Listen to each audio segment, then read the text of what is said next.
Alam mo ba na may malaking pababago sa Philippine stock market, ang stock transaction tax, from 0.6% to 0.1%. Ano ba ang ibig sabihin nito? Maraming pros.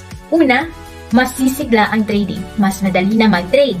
Pangalawa, mas maraming Pinoy ang mas maeenganyong mag-invest, lalo na ang mga small investors. Pangatlo, mas attractive na tayo sa foreign investors, kaya mas maraming capital ang papasok sa ating bansa. Siyempre, may konting hamon din. Short term, pwedeng bumaba ang kita ng gobyerno at baka dumami ang mas mabilisan trading o speculation. Pero ang bottom line, ang pagbaba ng STT ay strategic move ito para mapalago ang capital market.